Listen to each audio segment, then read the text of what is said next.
bileyikçe ey doydoylap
Özüm şey mi? Sırası biliyorum. Ay bereket.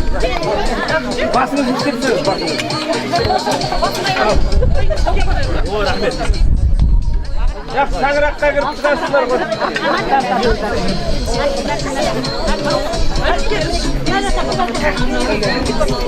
Bu da yal koyun. Bu da grip yüzü var. O bir tane.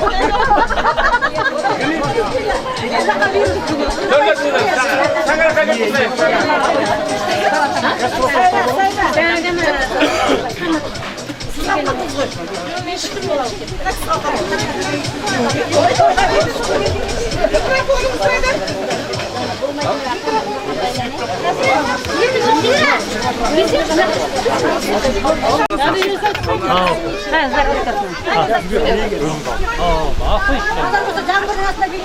Ой, мне было, молодец, просто его говорю, баян казактар солай yapıyor Söyleyeceksiniz de.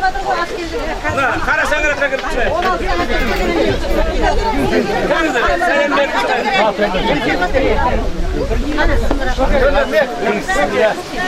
Gel koy kanka, iyice duralım.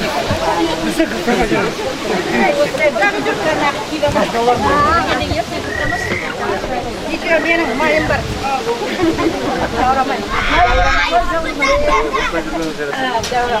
Ne güzel sütlü çeşmeyi. Miton haydi miton çok. Miton kaldı. Hoppa. Netlendim oldu. Ben kaldım. Ey, mama kaldı.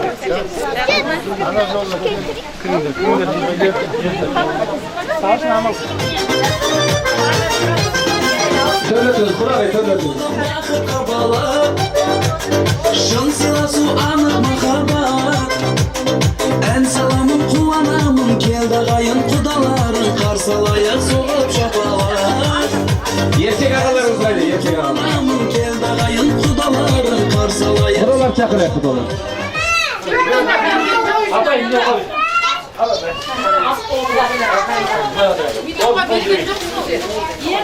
Kudan öz adam niyetine karay beredi. Kelgenden ak bildik özümüz siyahtı ekeni to'g'ri. Ishib jebin qanday tamosha, tirsib, pirsib. Qanday yaxshisin, özümüz siyahtı. Xudoy qo'shgan Xudo xeyr. Oldadır sen. Bir 5 yıl vaqt bering, ishib jeb olingizlar. Nargisi Xudolikqa barsar deydi. Sizlerde ul yer jetdi. Bizde kız boy jetdi. Ekevi juftashib bugun qo'l tutashib o'tavdi ket. Sol alış yoldan mine. Bizning elge dam tartib kelyapsizlar. Bütün dolu jartımız, quvondi jaspen qartimiz, Xudo bolar 1000 yıldık degen eken xalqimiz баянды болсын құдалар. Сол бір ата салтыңыз. Қош келдіңіздер.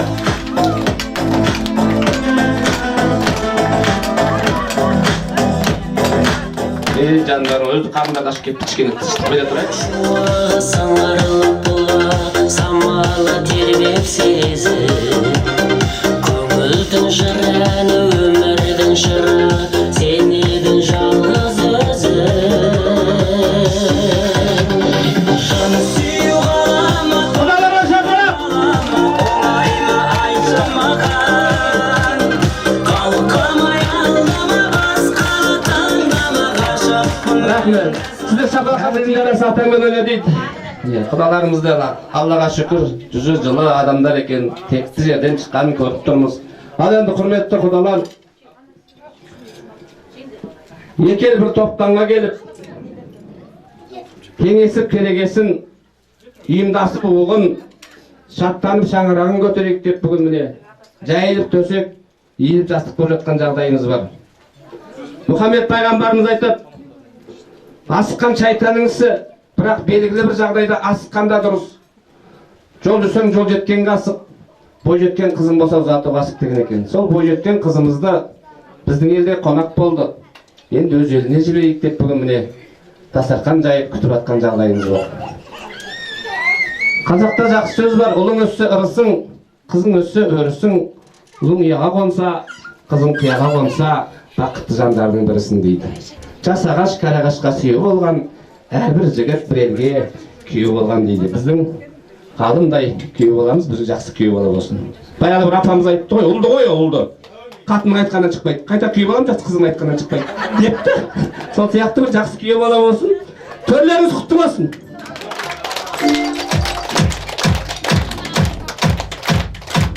Құда деген жалпы өзі қазақ, өзі ағайын туысымен күтеді ғой, ең жақындарымен.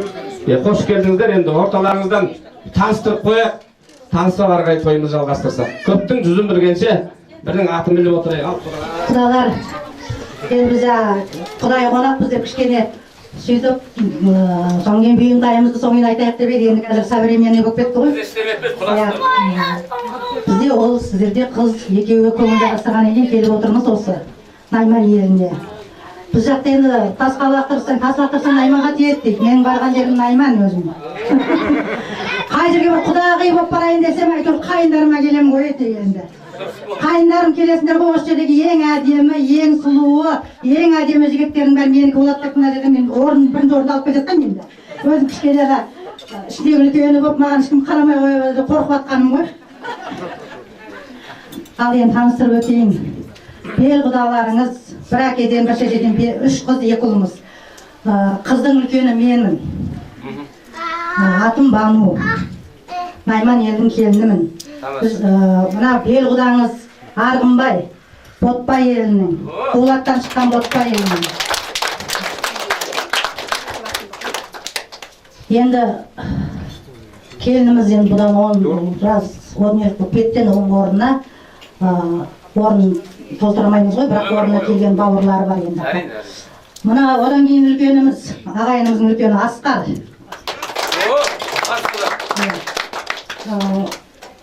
Одан кейін Арғынбектің інісі Әліби. Мына Әліби.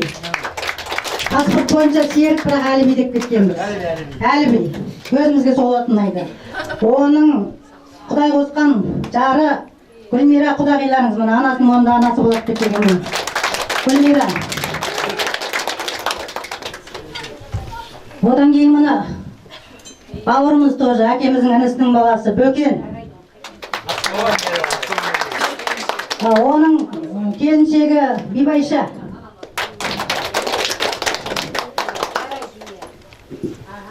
Так, мұның нағашысы, ең бел нағашысы. Бөлесі нағашының орнына келіп отыр ғой енді. Бөлесі. Мақсат, келіншегі жоқ па бұл жерде? Сирияға келіп қапты ғой енді. Бірақ бойдақ болып кетті. Егізі бар ма? Менің бір жолдасым Найман ғой, құдашаларды көрсе костюм лақтырса билейтін деп келді бұл кісі. Бізде дайын. Ешкім керек жоқ деп. Ал құдағи Нұргүл ма? Иә, сізді. Нағашы жағынан келдіңіз бе? Иә, нағашы жағынан, нағашылар таныстырып жатырмын ғой енді. Ой, мына құдағи. Ой, құдағи, мына красавица. Комсомолка, красавица ана.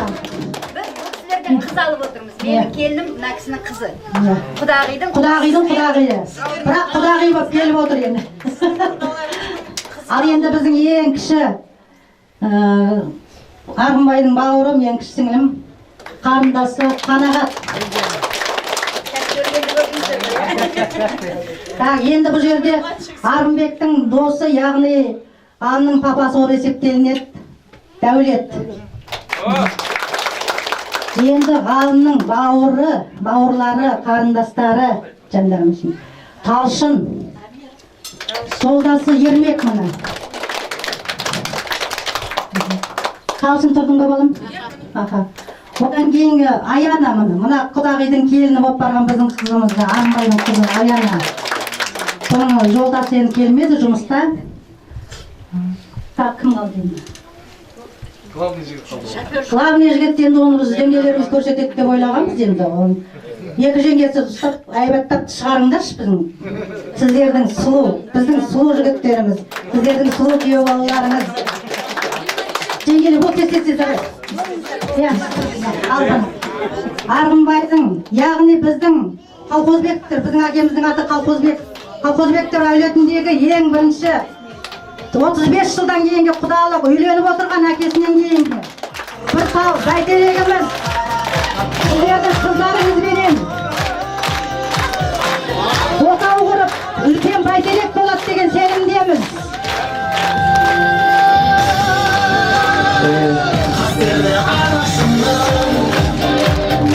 Рахмет. Сонда бізде қызды өстіп жеңгелер алып тұрады. Бүгін не істейміз сонда, көріндік берейік пе? Ой, сонда. Біздің көріндігіміз қызымыз ғой. Тәмет тұр ғой, кешіп Ата салтымыз сондай ғой, жеңгелері сондай ғой енді.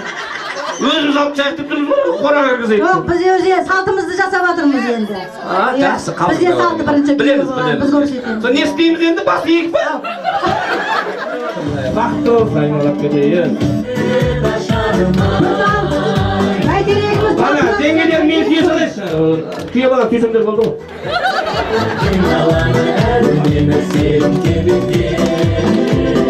Ой, сондай, Ал, көріндігін берейін, ерке балам. Көріндік қазір, бізден көресіңдер, көріндікке көкөсін қазір. Сіз көрсіп көрді.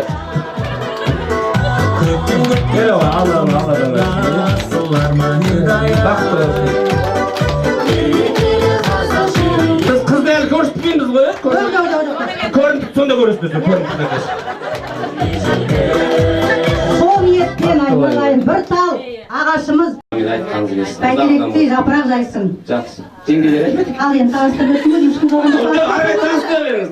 шопырымыз қалды. Бірақ күйеу бала қарасам, жеңгесіне қарап өтіп барды. Шопырымыз мұны. Астап келген біздің. Шоғыр асықпай бүгін үш. Жоқ, таныстыру міндетіміз. Бізбен бірге келді ғой енді. Сіздердің амандықтарыңызды қарап жүрмін осы. Бүгін пиво беріңіздерші ертең. Кім қалды? Азын жарасқан, жақсылықпен тарасқан, мың жылдық құда болайық.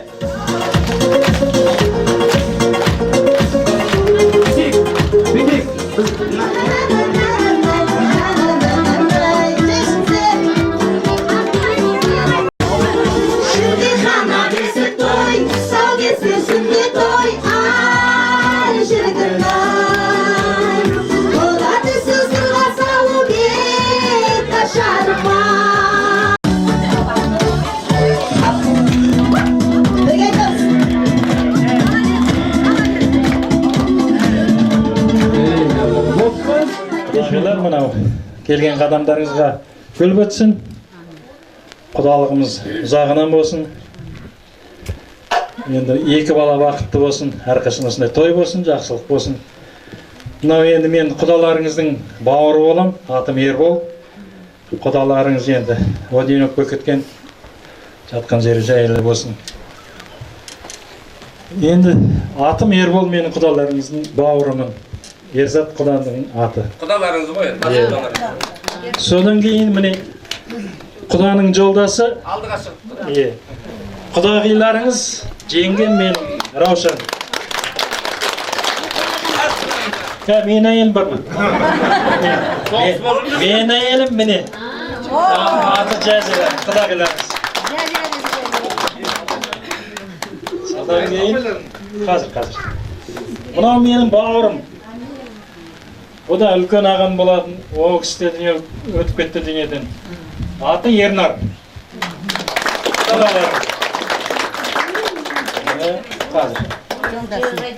Мынау Ержақай дейміз. Ержан аты. Құдаларыңыз. Елордың ағасы. Ермек отыр міне. О, Ермек кешір сені. Ұмыт кеттім. Елордың ең үлкен ағасы Ермек. Одан кейін кім? Елдана. Құдашаларыңыз. Елнұрдың сіңілісі. Елдана. Мынау жаңа Ержанның жолдасы Күләш келдім. Жеңгем қайда, міне. Мына кісі үлкен жеңгеміз Күнсұлу аты. Ағамның жолдасы. Одан кейін қуандық. Лаура бергенді. Ана, бірақ шыңда. Мынау үлкен ағамның балалары. Аты қуандық.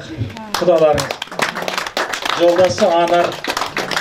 Қарындасым сол үлкен құдаларыңыздың қызы Лаура. Алматтан келіп отырғылар. Келінім мынау. Менен кейін бұл Еркін деген өзі келе алмай қалды Алматтан. Жанар аты. Келінім. Құдағиларыңыз. Біз жоқ өтті ме? Қаз. Құдағыларыңыз. Қазір. Мынау менің екі ұлым. Тіл көзден сақтасын. Ердос деген. Келіндер қайда? Жоқ. Егіз сияқты ғой деген. Мынау елдардың жолдасы. Сәния. Енді бір келінім бар еді. Жарай, соңын кейін көрсетіп кетеміз айымды. Енді болды ма? Қазір. Раушан туыстары содан кейін айтамын. Қызым бір күйеу боламын дедім. Мынау кісі кенже қызым, жанымдағы жолдасы, үлкен қызым қайда жаңа келді. Сол бала-шағамен келген, балалар бақытты болсын енді. Құда. Сіздердің қыздарыңыз. Құрметті құдалар, ассалаумағалейкум деп сәлем берейін. Жанымыздың ең құдалары, мен енді мына елден қайда беретім. Мен келінім, осы үйдің менің Нұрбақыт бері қайтып. Менің жолдасым, менің келінім осы үйден 4 жыл бұрын осы елден алғам, келінім. Ол кезде құда бар енді, құда бар. Менің үйленген құдама 4 жыл болды. Енді сіздерде не деймін? Атым Бақаш, жолдасым аты Нұрбақыт, келінім аты Елдана. Енді ұлым келе алмай қалды, Алматыда жұмыстан босатпай қалды. Не деймін, 2 жас бақытты болсын, бәрілеріңіз денсаулық тілеймін, құда 1000 жылдық болып, күйеу 100 жылдық болсын. Бәрілерің жақсылық тілеймін.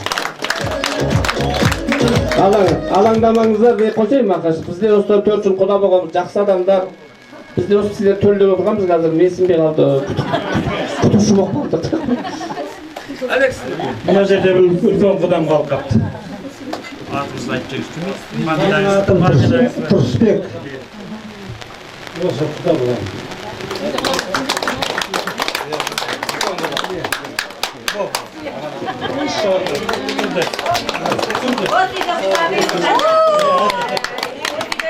Жоқ, есіңіз шықпады ғой келіншектерде болды. Жақсы. Заманым болған дейін көрдім де құлап қалдым бір көріп Бесплатный ештеме жоқ. Тұрып алды. Күйеуді қой сол 100 жылдық. Сіздермен біздер туыс болатын. Солай емес пе? Орындарыңыз құтты болсын. Орны бар. Рулы елдің азаматы ержетіп болашаққа үлкен жол салып отырған арқаның аптазалы аққұлдың көгілдіріндей кішкентай ғана ай десе аузы, күн десе көзі бар. Бүгінгі елімізде арықұз алақанына қондырып үй болып отау тіксем деген жақсы ниетпен ағайын туысын ел жұрттың сонау Тараз қаласынан алып келіп отыр. Міне, дәм деген осы, бала деген осы. Сол отау ордаға айланып, ақары сақар ұрпақты болсын Құда. Алла берекесін беріп, махаббаттары мәнді, сәнді мәңгілік болсын дейді. Балалар бақытты болсын. Басқа не керек?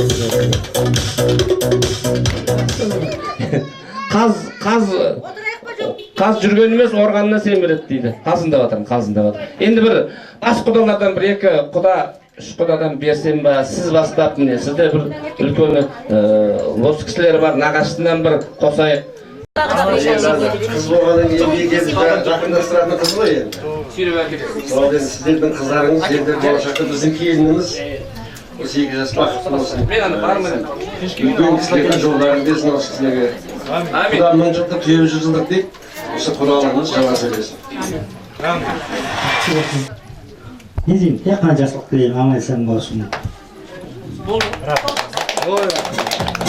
Сол дұрыс шығар. Соңғы кейін тамақта бата да шен-сүн ақын-ақыр құтыла бересіздер. Ендеше біздің қызымызды жеңгелермен ортаға шақырайық. Қошемет сіздерде.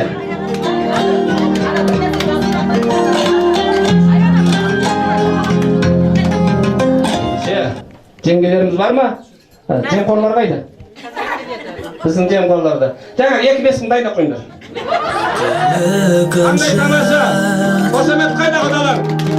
Бүрмелі көйлек тұрғандай өзі қимылсыз билеп иықтан шашын төгіліп жерге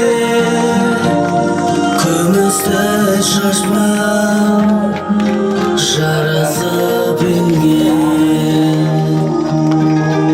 иықтан шашын төгіліп шашбау жарасып енген қиылған қасым Отырайық, құдалар, отырайық. Өзім тұрғызамын қазір. Қыз деген осы, жеткізесің, өсіресің, оқытасың, тоқтасын, қойы бересің. Мен де қызымды қойы берген, ішке дейін бұстыңдар. Жақсы, ал, енді қазақтың салт дәстүрімен сырғамызды салайық. Бұл қазақта бар нәрсе. Қыздың кеткені жақсы, келе ғой. Жыламаңыз, кетпей қазақ айтесіз. Кетпей отырып қаса дейсіз. Неме жылап тұр? Тегін тапса тегін бір дейді жан. Не боламыз кетпей қаса? Құдаларыңыз бар, қуаныштың көз жасы. Бақытты болсын балалар. Келе ғой. Мә.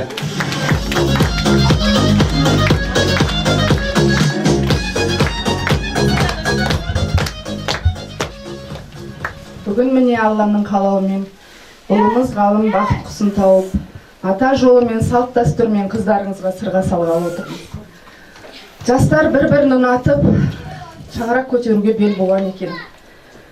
Жақсы әйел жігітке біткен бақ, жақсы жар жайлы қоныс алтын тақ дегендей бар.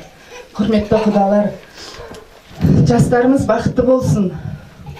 Сыйлы келін аяулы ана атансын. Құда 1000 жылдық деген бар, құдалығымыз 1000 жылдық ұзақ бұтсын. Жастарға айтарым, бірге ұшқан аққудай өмір бақи бірге болыңдар, ажырамаңдар, 100 жасаңдар. Тек қана осы үйге тойға келейік, жақсылықтарға келейік. Сол келініміздің дастарханы жиылмайтындай сыйлы келін болсын. Шаңырақтары биік, босағалар берік, керегелері кең болсын. Сол сырғамыз салайық. Ғалым ұлымыз біздің әпкеміздің аманаты. Сол жоқтатпай, күліп ойнап,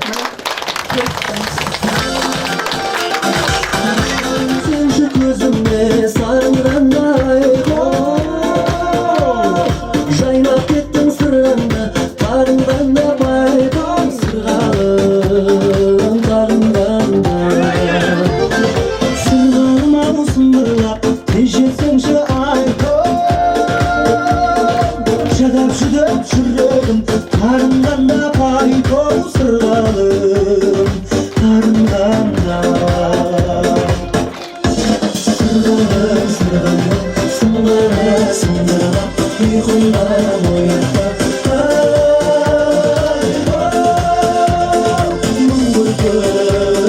сияқтымай сырғалым сыңғырлап ұйқымнан ояттым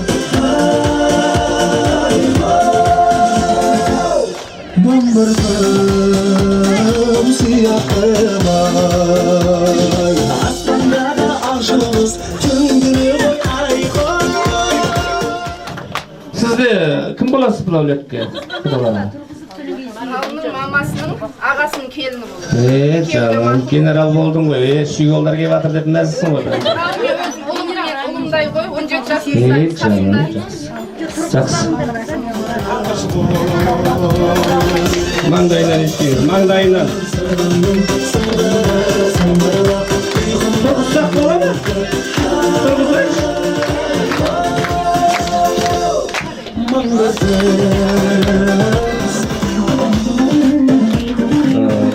Сүйе бергеннің өзі судында сұрауы бар, оның бәрі платный. Пока біздің қыз ол. Пока біздікі. Екі жеңгесіне өзі де тұр, осы жемқорларды ризағышы. Бере ғой. Сырға салынды, сіз аманат уже болды. Ең бірінші көрдігі. Болды. Сырға салынды. Екі жеңгесіне. Сыйлығы,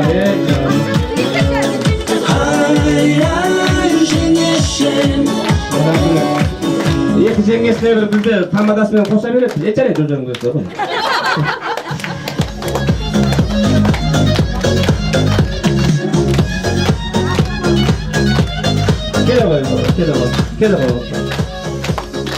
Келе ғой. Маңдайынан сүйіңдір, бетінен сүймеңдір, бет қақ болып қойды. Маңдайынан сүйің, баға ашылады. Ана, не қайда? Күйеу бала қайда? Батыр қайда? Ол саған да иілдік қой, берген.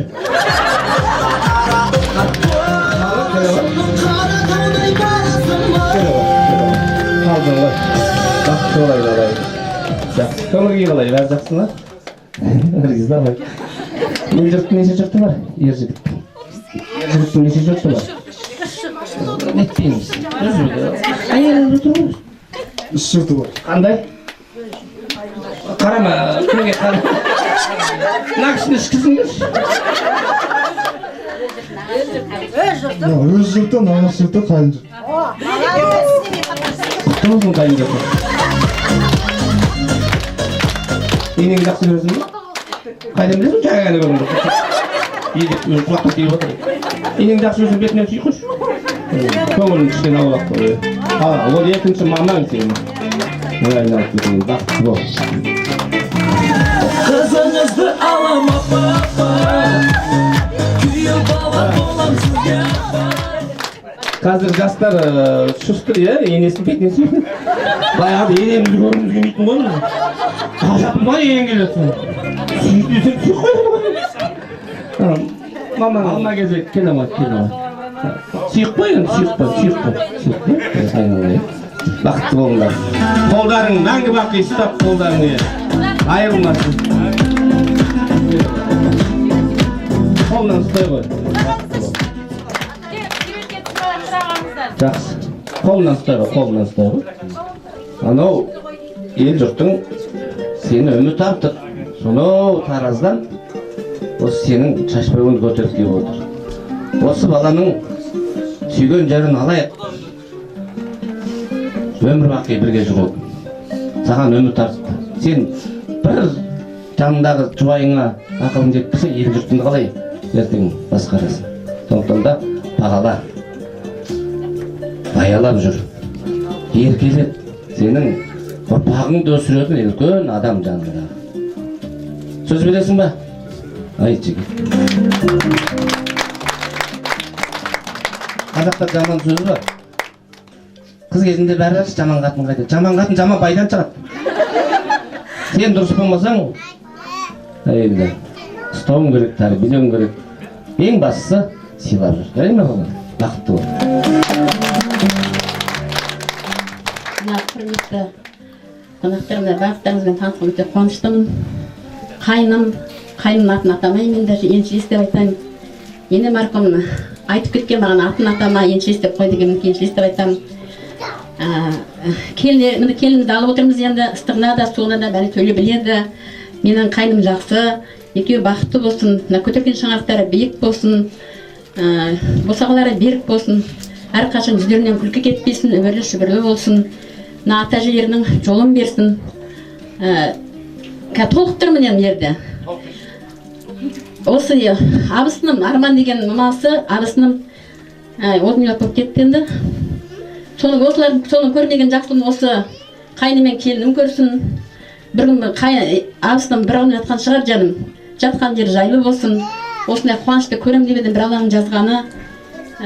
Енді екеуі бақытты болсын. Тек қана езулерін күлкі кетпесін. Келінімізді аялайды менің қайным. Қайным деген менің ол өте керемет. Балам ғой енді, қазір балам деп отырмын ғой. Барлық жақсылықты тілеймін сіздерге. Рахмет, келгеніңізден күтіп жатсыздар. Толықтырмын, осылай тек қана сіздерге осындай қуаныш болсын, той болсын. Тек қана қуаныштар бас қосайық. Өмірлі шүбірлі болып келесіздер, құдай немерелеріңіз сол ертең бесік тойында кездесіп, бесік тойдан бесік той болып осы жерде Әлдидің үні шықсын. Әлдидің үні сіздер жақта шықсын, біз барайық сол жаққа. Рахмет. Енді құдалар келіп басқарып кетті, меңіздер мен осы жерде. Құдаларды құдай қосады дейік, құдай қосып жатырмыз, құда болып жатырмыз. Құтты болсын айта отырып, кішкене өсиет бола ма енді өзіміздің арамызда ғой, енді кейін биден кейін, тойдан кейін онша түсінбей кетеді. Осы жерде айтайын. Айналайын айтып отырмын ғой, 35 жылдан кейін мына Арғынбай мен Әлібиден үйленгеннен кейін бірінші құдалық, бірінші келін босағамызға түсейін деп отырғасын. Құтты болсын. Келіннің аяғына, қойшының таяғынан дейді балам. Бірінші келін сен болып тұр, артынан ілесетін келіндердің бәрі көшбасшы, баяғыда көшбасшыға адам таңлаған.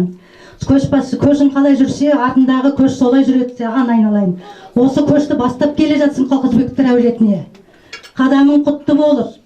Және де сол босаға осы Арғынбайдың босағасында мына екі қызға әсіресе ана керек, ана мейіріне сусап жүргендер. Ғалым екеуің енді отау құрғаннан кейін ыдыс-аяқ сылдырламай тұрмайды. Сол кезде бірінші өзіңді ойлама, ғалымды да ойлама, осы екі қызды ойла. Әулетті ойла, әулеттің бір босағасын, бір отауын, ошағын жағайында отырсың, балам. Сол ошақты жағасын сен, саған ең ауыр жүк түсіп тұр, балам. Сол ауыр жүкті Алла тағалам саған жақсылап біздің Қалқызбектер әулетін көтеруден нәсіп етсін, балам. Қадамың құтты болсын, өмірлі шүбірлі болсын. Босағамыздың, ошағымыздың, сол Арғынбайдың ошағының жақ айналайын. Отын өшірме. Одан Әліби ғой, Әлібидің екі ұлы бар. Ол әлі үйленген жоқ. Ең бірінші деп отырмын ғой, балам. Сол енді, құда-құдағилар. Екі балаға, әсіресе Елнарға мамасы Жәлім Әшейін. Біз жақтан, екі жақтан ақыл кеңес беріп, ғалым өзіміздің баламыз ғой, оны түсіріп аламыз жолға. Осы Елнараның осы екі жаққа Елнұр ма? Ертең біліп аласың. Демеп, қолдап, жебеп осы үлкен ошақты басқаруына біз Алла нәсіп етсін. Сол айтайын. Екі қызға ана болды.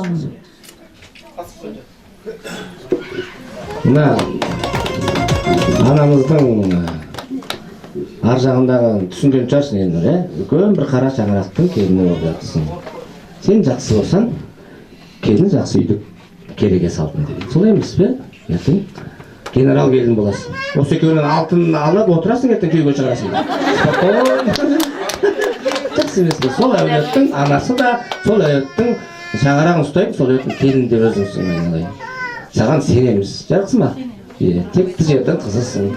Әкеңді де жақсы танитынымыз. Бір кем дүние, қараңыздаршы, әкесі өмірден көрсе жақсы болар еді. Анасы көрсе жақсы болар еді. Бұл бәрі өмірдің заңы солай болып тұр енді. Тән тартпай тұр. Әйтпесе сол кісілердің бәрі төрт көзін түгел отырса қандай тамаша болады. Ештеме етпейді.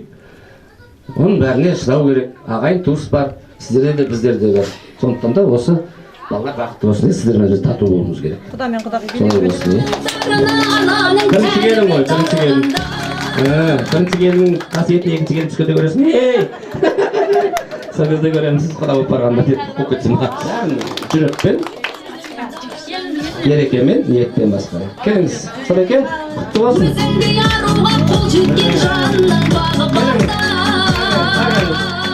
Әкеңіз, бесті әкеңіз, бесті. Мен де сізді құшақтай салайын.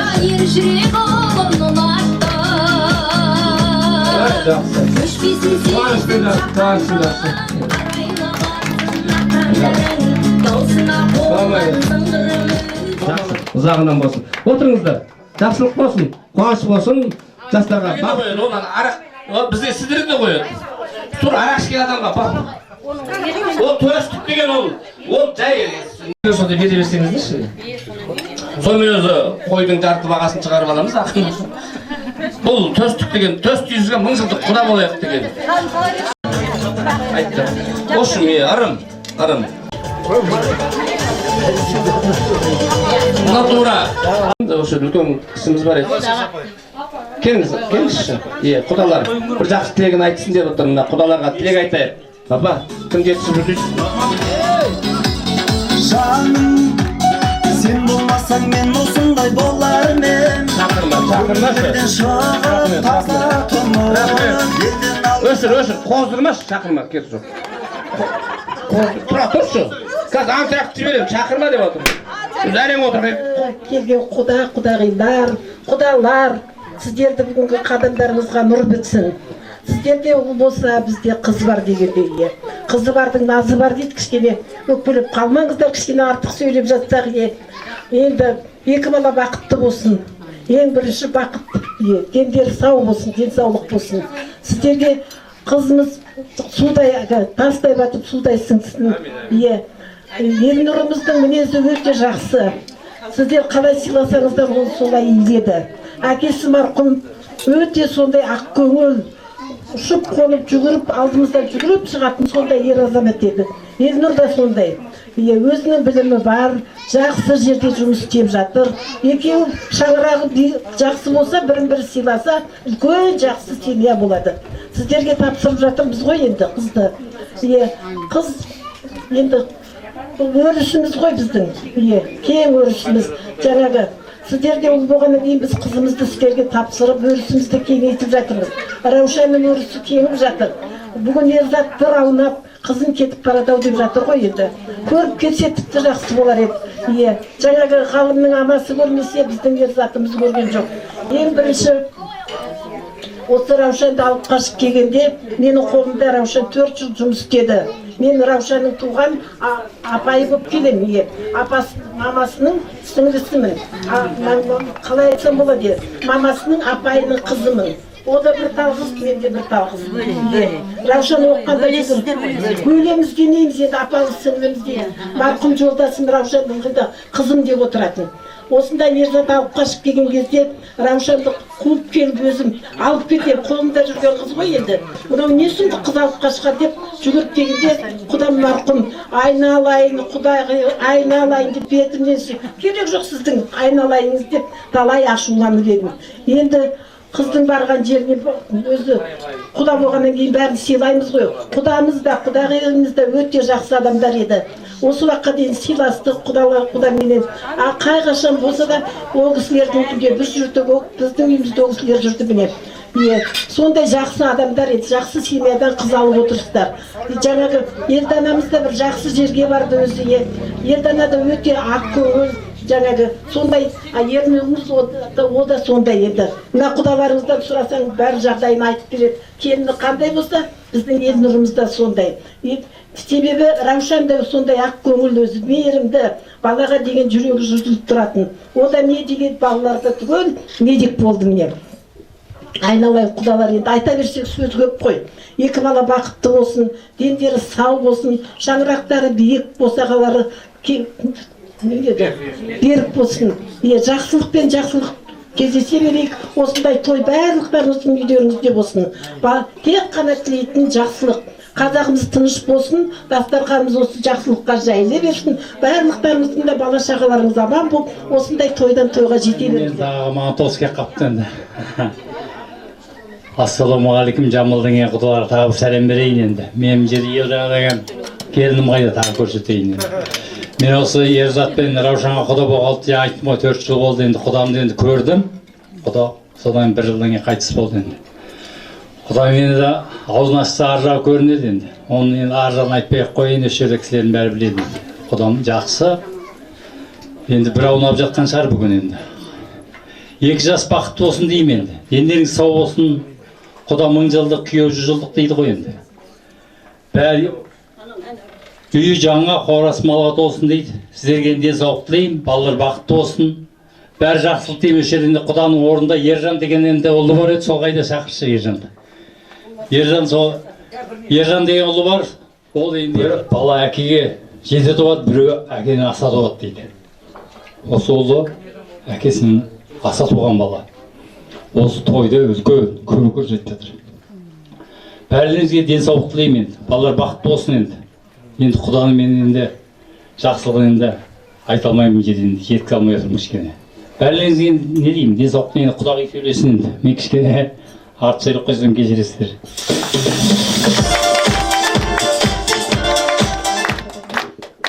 Ал енді құрметті бүгінгі садақтар әулеті, бұрынғы құдағиларымыз, тойларыңыз құтты болсын, Ербол құдам не. Ал жаңадан келген құдағилар, енді келген қадамдарыңызға гүл бітсін. Бізде осыдан 4 жыл бұрын өздеріңіз құсап осы төрде отырғанбыз. Енді анамыз алып осы Елнұрдың сіңлісі. Енді жастар бақытты болсын, барлық жақсылық болсын. Жаңа апай айтып жатыр ғой. Енді міне рас Елнұрдан ешқандай не көрмейсіздер, өте жақсы бала. Сондай тәрбиелі, енді тура Елнұрды мәпелей білесің, енді ғалым жақсы бәрі. Енді құдамыз енді сондай жақсы адам болған. Енді жатқан жері жайлы болсын. Құдағиымыз да енді өздеріңіз көріп тұрсыздар, қандай кісі екенін. Барлығы жақсы, осы садақтар әулетінде балалары өте тәрбиелі, өте жақсы. Дастархандарыңыз әрқашанда жақсылыққа жайылып, осы жастар бақытты болсын. Ең бірінші денсаулықтан кейін осы балалардың бақыты. Ары қарай өздері алып кетеді деп ойлаймын. Енді Елнұрды жаңа айтып жатсыз, сойдың шаңырақтың несі болады деп сенеміз. Елнұрды бақытты болатын жандар, бақытты болсын балалар. Келінбай мектебінде жұмыс істеген. Меркеге де құдалыққа барғым. Қайынсіңлімнің құдағи Меркеден келін алды. Енді сіздермен 2-ші рет құда болып жатыр. Құдалығымыз құтты болсын. Осы берекелі күнді алса берсін. Жақсы болса күн шығады айменен. Қорадан қойды айдаймын ей, қабырғай шашты байлаймын ей. Думаншыл тойшыл қалқым менің, әнімді саған арнаймын ей. Думаншыл тойшыл қалқым менің, әнімді саған арнаймын ей.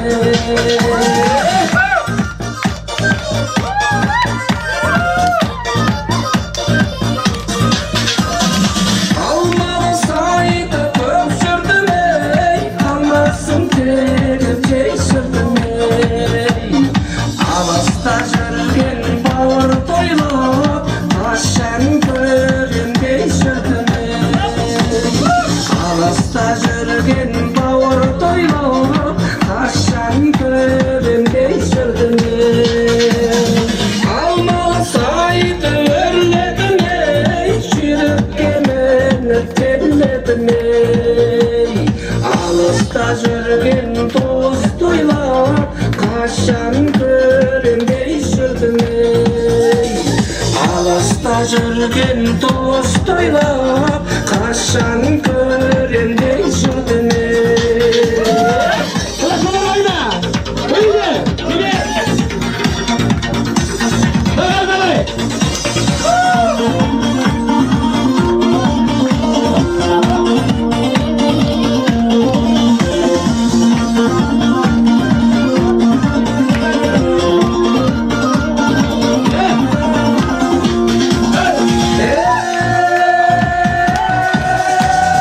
Tağ dalda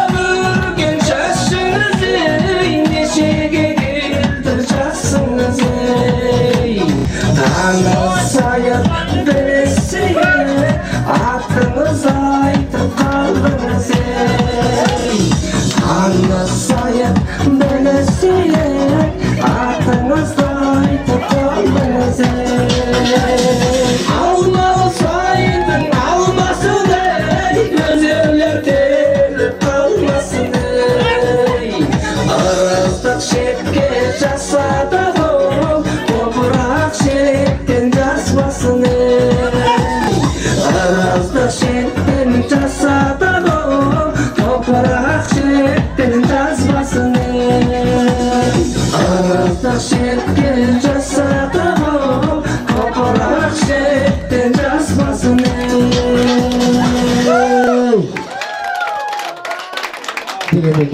Отыра ғой. Ассалаумағалейкум, құрметті құдағилар. Мына бүгінгі қуанышымыз құтты болсын. Екі бала бақытты болсын, өмір жастары ұзақ болсын. Махаббаттары мәңгілік болсын. Осындай қуаныштар көп болсын. Мына сіздерге үлкен рахмет, осы сыйлап күтіп жатқандарыңызға. Мыңдай бір рахмет. Құда мың жылдап, еуір жылдап дейді. Осы екі бала бақытты болса, біз бақыттымыз. Қаншама тілектер айтылып жатыр. Қабыл болсын, періштен құлан шалынай берсін. Еліміз аман, жұртымыз тыныш болсын, осы бала-шаға аман болсын. Тек жақсылық дейміздер, осындай үйлеріңізде осындай той болсын. Тек тойға келейік, қуанышқа келейік. Алла қаласа ендігі жылы мына шілдехана тойға келіңіздер. Біз жақта шілдехана той болады, ол ескі. Ата Сұлай соған жеткізсін. Алла. Осы бала бақытты болса, біз бәріміз бақыттымыз. Үлкен кішіні сыйлап біраз нәрсемді айтады, толықтым өзім. Самлықлар, денсаулық байлықтарыңызға. Бірінші бірақ денсаулық, дендерің сау болса бәрі жақсы болады. Байлықтан қисын денсаулық, аман болыңыздар. Тек қуанышқа келейік осы жаққа. Көрмеген құдашалар, құдалар. Мына өз жағым, өз жұртым айтып жатырмын, төрге шыққандарыңыз құтты болсын. Сіздерде қыз бар екен, бізде ұл бар екен. Екі елді табыстырып жатыр, екі балапан. Екеуіне тілейтінім дендері сау болсын. Келініміз инабатты, ибалы болсын. Барлықтарыңызға денсаулық тілеймін.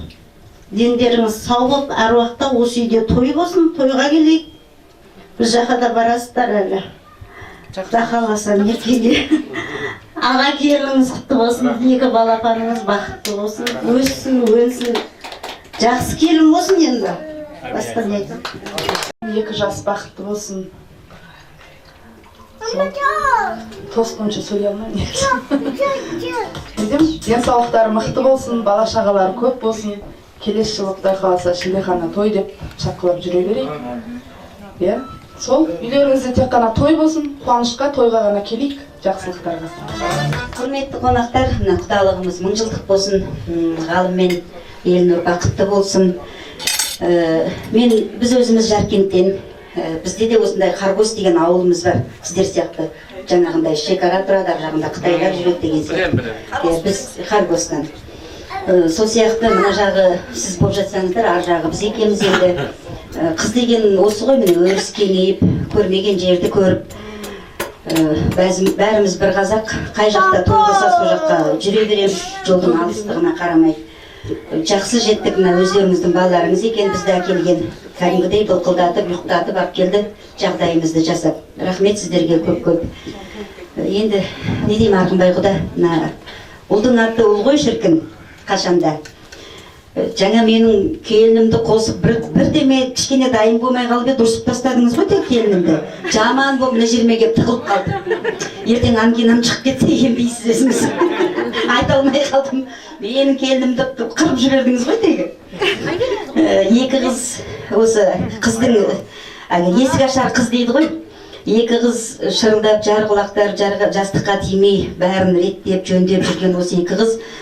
Ғалым мен Елнұр енді осы екеусіне аға болсын, жаға болсын, пана болсын, іздеушілері болсын, осы екі қыздың. Бәрін дайындады, молодец. Екеусі екі отау ұстап отыр. Екеусі де ата-енесімен тұрып жатыр. Үлкенді де сыйлайды, кішімен де сөйлесуді біледі. Жақсы жерге құда болып жатырсыздар. Жақсы жерге қыз беріп жатырсыздар. Мына екі қыздың жағдайынан ақ көруге болады, қандай екен қыздың баратын жері.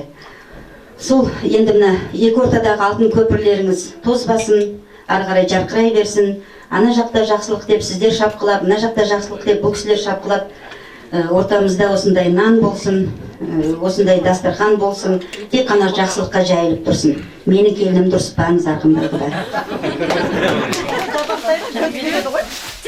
Құдай тегін жерге келін болмағансыз ғой, бір адам терлетеді екен. От болғанша қойна кісі. Ол кезде кетесіз ғой мынау оны. Әр уақытта не деп айтады ғой. Оны құдай өзі айтырып алады. Оны құдай яғни отыр ғой. Оны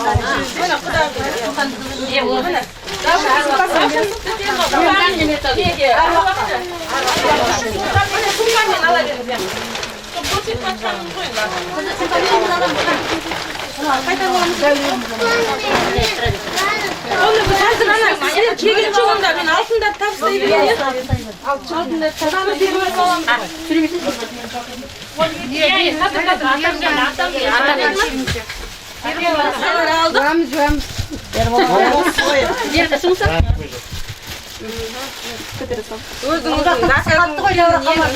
Razmeringizben qancha aytdi?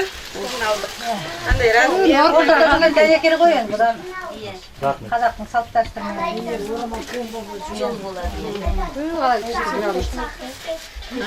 Konuşturası kıyı var. Razmer men qaldatdi. Razmer mana salafani.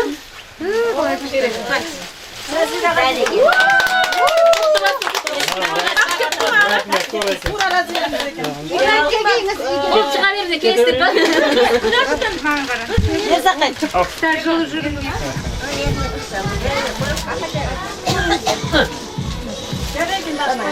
Ay kutlu olsun.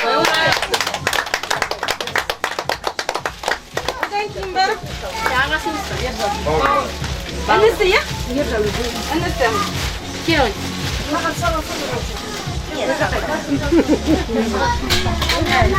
Ayna saat bu.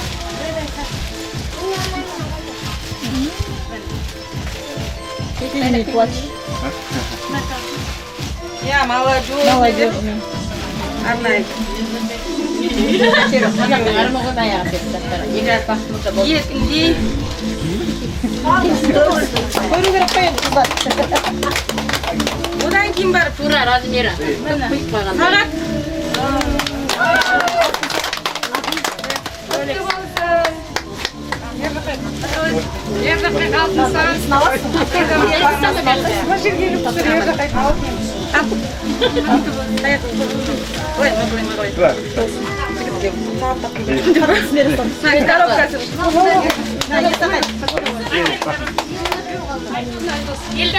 Елдана, о Елдана неге кеттік?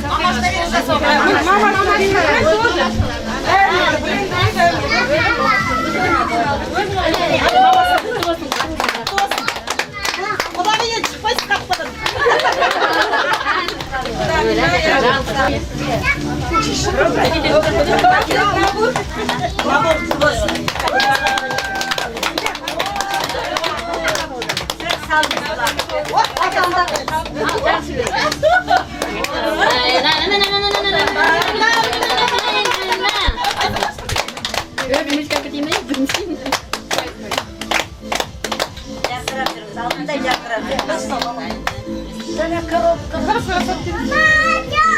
Tak sağa sal. Al kalem balem емес екен. Aldı. Енді ат бар екен деп айтқан. Шықпай қойып. Altay kutu olsun şimdi. Altında yakar devrinde güzel baktı olsun.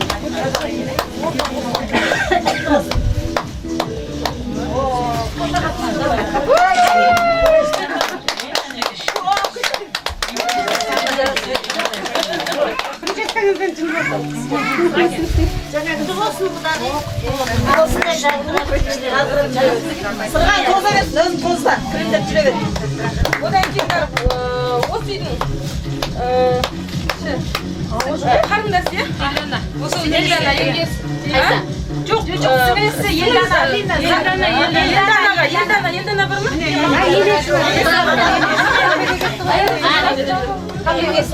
О жақсы. Сол жаққа сол кезде келе ма? Ана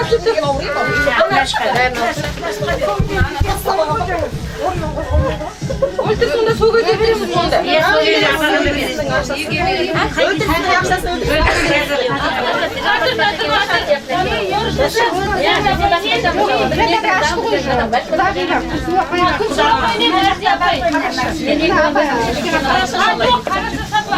Шығысты үйренеді.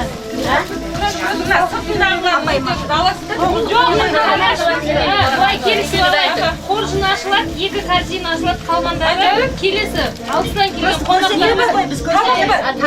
Бізде ет бар, қоржынға салып алып келесіз.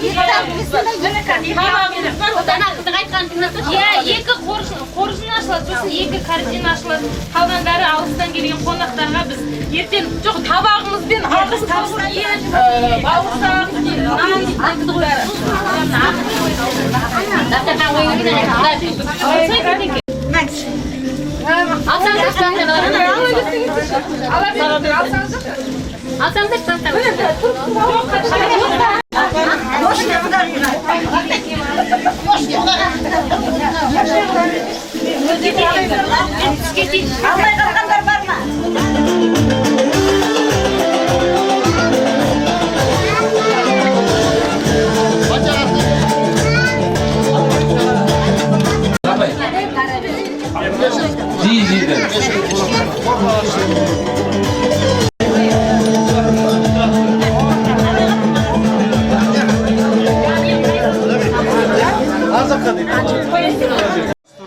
Мынша қабайыңыздар.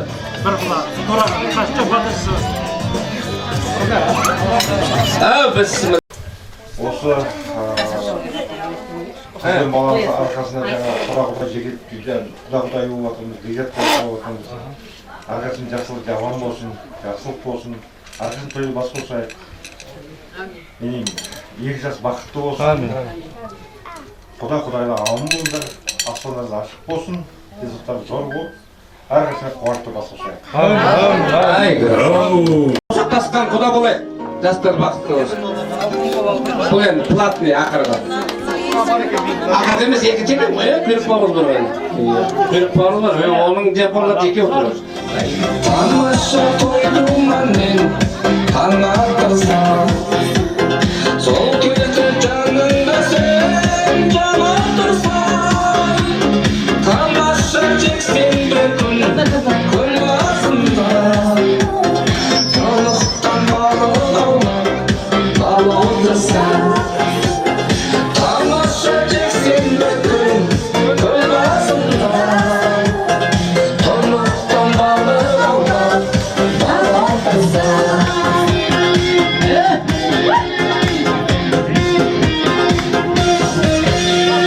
Тамаша тойлауды түннен көрсем, түнде сол айдай сұлу тегін берсем, тамаша достарыңмен бала кезсем, торқалы туған жердің гүлін берсем, тамаша достарыңмен бала кезсем, торқалы туған жердің гүлін берсем.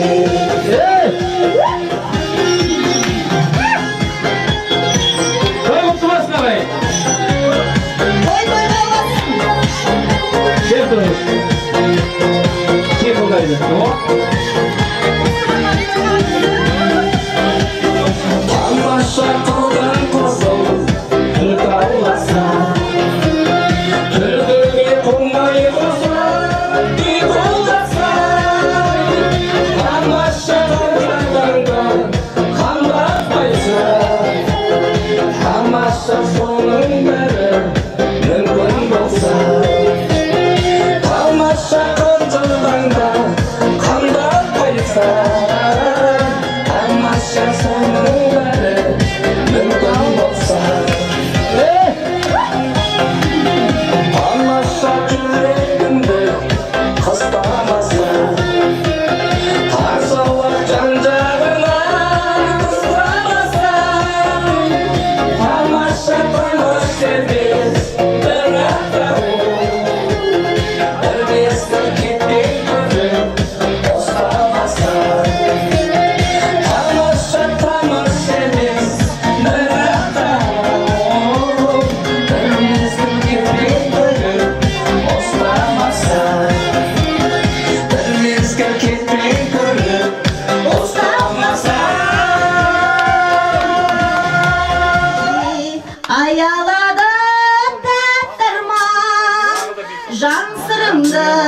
жай алмадым ақбаян, көңілімнің аңсағаны өзіңсің, сөндірмеші сол сезімді ақбаян, ақбаян, көңілімнің аңсағаны өзіңсің, сөндірмеші сол сезімді ақбаян, ақбаян, жас жүрегім іздеп жалғыз өзіңді, еске аламын мөлдір қара көзіңді, көктеңіздей бұрқанған толқыған жүрегімнен сая таптың ақбаян, ақбаян, көктеңіздей бұрқанған толқыған жүрегімнен сая таптың ақбаян, ақбаян. Рахмет. Қалай дауыс